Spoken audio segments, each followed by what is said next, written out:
Hello, everybody. I'm back again. This will more than likely be my last video to you. I don't know, some of you are saying, that's good, Professor Choyce. We're at the end of this thing now. Okay, so I want to reconfirm what you should be studying for on the final exam. So in this video, we're going to cover over 75% of what will be on the final exam. All right, so here we go. The form of policing that most directly led that of modern U.S. policing was the Frank Pledge system in England, which began in England and in Anglo-Saxon England and continued until the 19th century.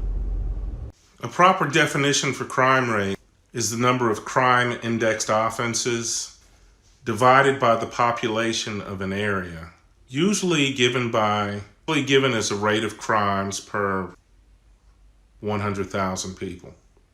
Authority is the right and power to commit an act or order others to commit an act.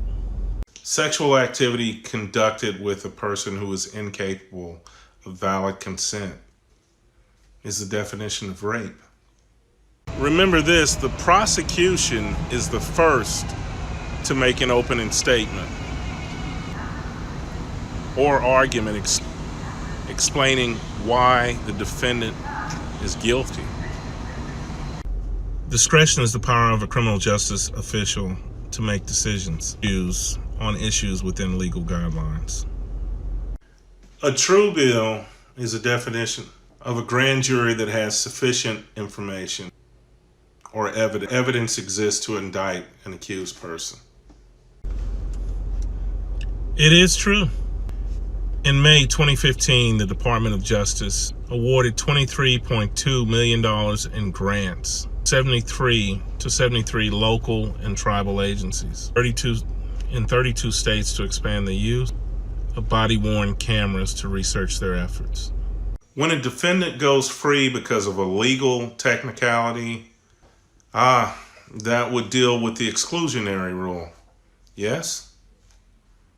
So, double marginality. This is the multiple outsider status of both women and minority police officers, as a result of being treated differently by their fellow officers. In 1215, the Roman Catholic Church forbade priests from participating in trials by ordeal.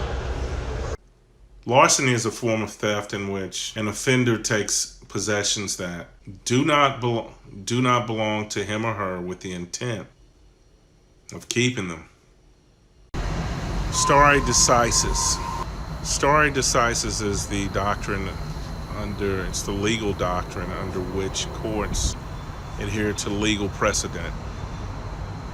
Remember, among departments serving 10,000 or more residents, more than 90% maintained a website, and more than 80% used other forms of social media.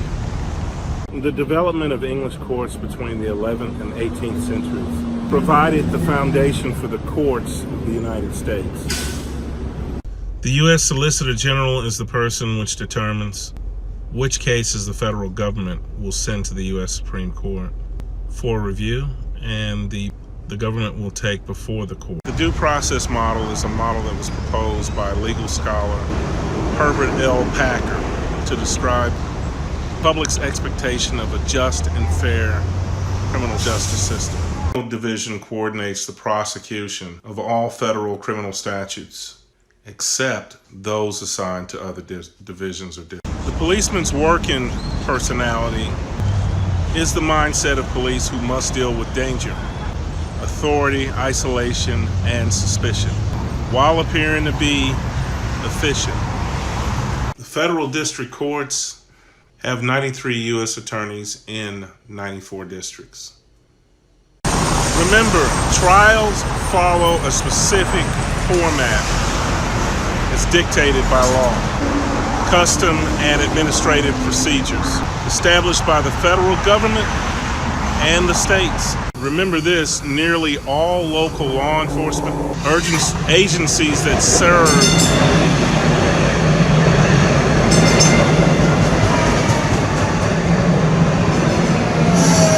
agencies that serve 250,000 operate a full-time domestic violence unit.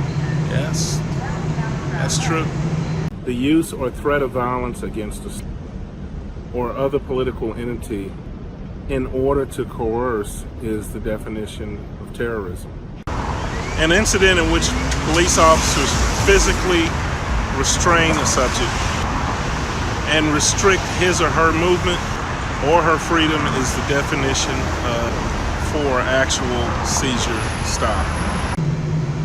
Marbury v. Madison, 1803, established the judiciary as well as equal to the executive and legislative branches of government. A self-report study is research in which individuals are asked about criminal offenses they've committed, even those that they have never been arrested for or charged with. There were 3 types of trial by ordeal. Now, the Magna Carta is a guarantee of liberties signed by King John of England in 1215. That influenced many modern legal and constitutional principles. In 1166, a law called the Assize of Clarendon was enacted to correct some of the problems and inefficiencies of the judicial process. All right, I'm done. Good luck on your final exam. Somebody's saying, wait, what about the possible bonus questions, essay questions? Nah, that's a surprise. No, hold on. We'll cover that in class, or maybe I'll just post the possible questions.